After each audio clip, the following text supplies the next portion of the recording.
Hey y'all, welcome to episode 10 of the Stay at Home Son podcast. And today we have a very special episode. I know y'all are so sick of me saying that, but I'm just going to keep on saying it. But we have a pretty cool, interesting short film today. We are going to watch the Mary short film, The Horrors of Online Dating. And let me tell you, it is definitely a nightmare if you try online dating. Do not try it. But anyway, Thomas, I want your initial thoughts, kind of a little rundown of the film, and let's get into this, man, because there's a lot to unpack. So I think the first about 3 minutes of the film is your stereotypical two people going out on a date at a local tavern. But like after those first 3 minutes, it really starts to get interesting because as the couple leaves the tavern, you start to get like a lot of foreshadowing of a stalker following the lady. And what I really like about this film is that it keeps you on edge the whole time. Like it kind of put me in her shoes because I kept guessing. I'm like, did I see something too? Because they were like such quick edits, which I really loved. Um, but it turns out in the end, it's her husband, which I guess is like a stereotypical angle, but they really put a nice twist on it because it turns out that she was having an affair on him on numerous occasions. So you're kind of like, oh wow, where did that come from? So there's a lot of moving parts of this story too, and there's a lot of unexpected twists and turns, which I also like.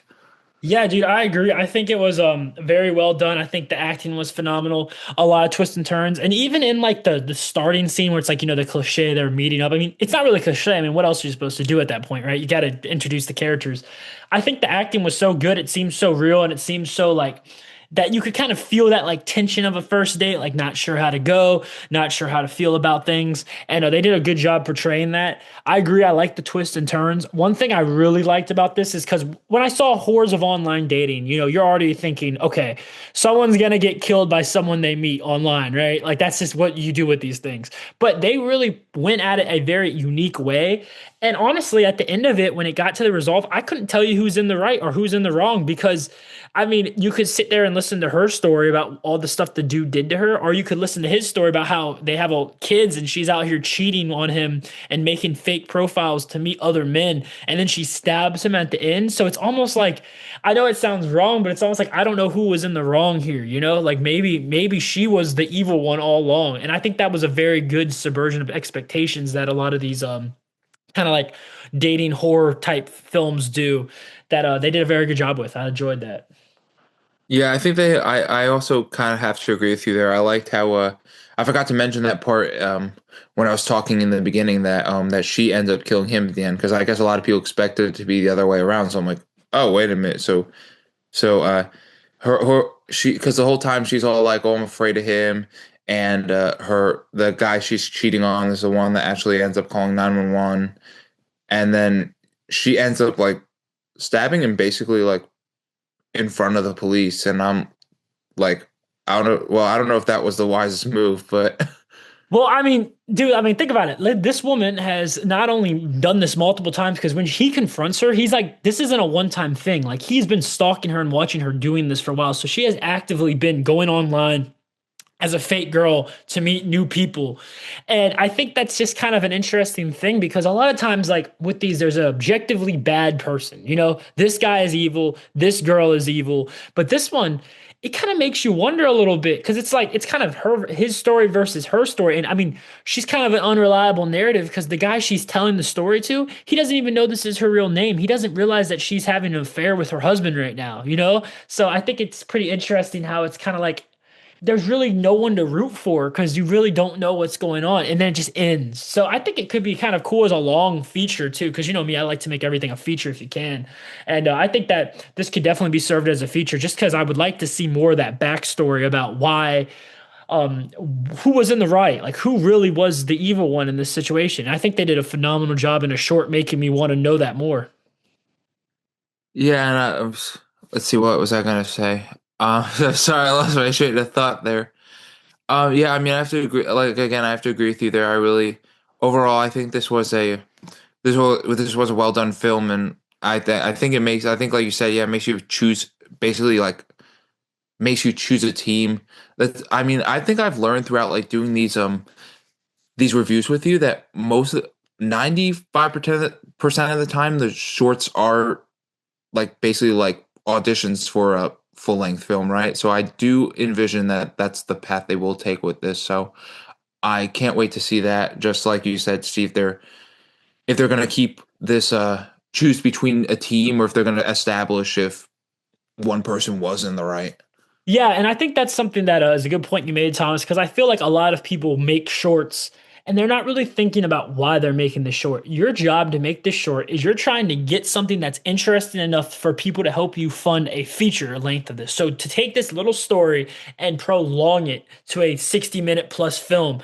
And I think what this filmmaker does that's very good is that he makes you want to keep watching it. You know, it's not like it ends and then there's a resolve. There's not a resolve in this. And I think if you're going to make a good short, the last thing you want in that short is a resolve because you're trying to make people want that resolve. So if you give them that resolve, then what's the point of making a feature? And that's something I think this filmmaker Alex really understands is that we're in this for a short, brief moment, and I want to give you all the information about this characters, about these people's lives in a short, brief moment. I want to show you where it got to this point. But once I get you to this point, you have to sit there and wait for me to make the feature. And I think he did a great job in that. And that's something that I haven't seen a lot of short filmmakers do, where at the end, there's still resolve. And a lot of them want to wrap it up. It's like, if you want to wrap it up, make a feature.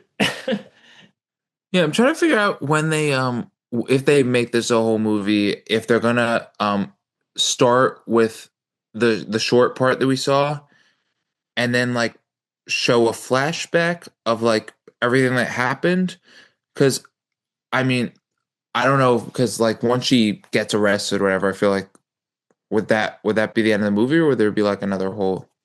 Yeah, I agree, dude. I think what I would do if I was directing this film, what I would do is I would start with a present tense version, like maybe her getting booked in at the prison, maybe her like kind of like flashbacks of the day she killed him. That way you kind of like show that it led to that. So it starts with you knowing that this woman killed her husband, but you don't know why she killed her husband yet unless you watch the short. And even if you watch the short, you don't know why. So it establishes that, kind of shows a little bit more of what happened after that. But then after you get that, then I would cut to like more backstory between her and her husband and kind of show like how that relationship worked and it show her multiple other times going with different men and how that worked out and then lead to the resolve. So it's almost like starting over from the back, but with the knowledge of what you already have now. That's what I would do. I would start it with her getting booked in prison and showing her mugshot or something like that, and also flashbacks of when her killing her, and then roll into like that flashback to where the relationship started with her husband, just to show where that relationship went wrong. That's what I would do if I was directing it. I'd have to agree with you there, but trying to think. I mean, but yeah, like all in all, I really like the pacing of the. I mean, I get it's just short, so we don't know how like we've been discussing, we don't know how the pacing would be for like a full movie, but I envisioned it be the same. I'd be curious about how they do like those quick little horror cuts, because like I'd envision that the husband wouldn't like be stalking her until he found out that she's been having all these affairs on him and going out with all these other guys. So I'm trying to figure out like where they would put these quick horror these quick little cuts of like, ooh, where, like the ones that like really stood out to me. I'm like, ooh, where'd you see there? Yeah, I thought those little creepy cuts were pretty good, pretty well done. Because there was a time I thought maybe this was something supernatural going on, you know? So I thought they did a good job of kind of hinting that it might be something supernatural, but it turns out to be a completely natural situation. Not a good situation to be in, but definitely.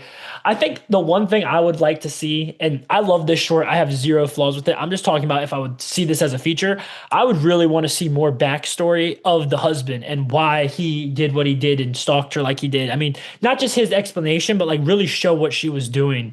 Because, I mean, at the end of the day, he's just a dude that's heartbroken that his wife's cheating on him with multiple men while they have a kid and she's changing her name. I mean, you can take everything she says out of it, but his baseline for what he's doing, it kind of makes sense, you know? And she's the one that stabbed him, you know? So it's kind of like, who's really the crazy one? You know, who's really the villain in this story? You know? Yeah, I mean, I that kind of subverted my expectations, like I said, that she was the one that ended up killing him. But did she have? I mean, now that makes me wonder: does she have a reason for it? Maybe she didn't want him telling, or did she do something to her? Or Yeah, dude. I think It's a very compelling short. I mean, I would say this is probably the best short film we reviewed since we started doing this, man. I would 100% say that. I mean, pacing was great. Acting was phenomenal. The editing was tight. The cinematography was good. It wasn't overdone, but it was also really clean and had that professional look without like I could tell that they were cared more about the story than just it looking nice, and they still made it look nice. So I would honestly, dude, I would give it a 10 out of 10. I think this guy's superbly talented. I mean, he has all the festival murals. I saw he won a bunch of he got placed in a bunch of festivals and got some first place prizes. So I mean, I would definitely vote for it. So any final thoughts, Thomas, before I wrap up? I like how I think is this the first one that we've done that's like pre no, we did a couple other shorts that were like pure horror because like we do like some that are like horror and some that are like horror comedy. So I didn't know what to expect with this one, but um yeah. Oh no, I think I'd give it a 10 out of 10. I mean, like I said, I think this is one of my favorite ones this thus far, just because of like I said, like the like it really kept me on edge. It kept me wanting to watch the whole time. So yeah, definitely 10 out of 10. Yeah, and I never felt lost watching it, you know? Like it felt very organized and very well laid out. So I think that they did a good job like directing it and editing it and putting it all together because it never felt lost. A lot of these shorts we watch, sometimes it's like there's like 10 minutes and you don't know what the hell's going on. Then a random character shows up and you don't know. This was a very, what I like about it too is it didn't have many characters. I think that a lot of filmmakers should make movies that don't have too many characters because every character you add is one more person you got to develop into the story. And you got 18 minutes. That's not enough time to develop more than three characters. And this film basically had only three characters. So I'm telling you, if you're going to make a short, only have three characters in that short because you're not going to have the time to develop more than that. It's going to be confusing. But Three, yeah, three characters like Payne's Branch. yeah, dude, I love the three character thing. I think our next film's gonna have like three or four characters. I mean, anything more than three or four characters, you really got to have like a crazy story because you got to really develop each character. You don't want to have any filler characters. I here at the Stay at Home Sons, we are big supporters in just having two people in your film, three people at max. Honestly, if you notice in a lot of shows, like if they have more than like three or four characters, they either have like big production budgets or like they keep killing characters off. Yeah, because you can't keep those characters developed as much. It's more important to have three good characters than like 10 shitty ones. That's the way I look at it. But anyway, I hope you all enjoyed today's episode of the Stay at Home Son podcast. Be sure to like and subscribe. We are growing very well and we appreciate all the support we have. We're booked out for the month of January, but we are still thinking about taking some in February. We have 1 week in February booked, but if you want to get your film reviewed or talked about or even come on for an interview for the rest of February, feel free to shoot me a DM or hit me up on Facebook or Instagram, and we will definitely try to schedule you out. But until then, remember, stay at home.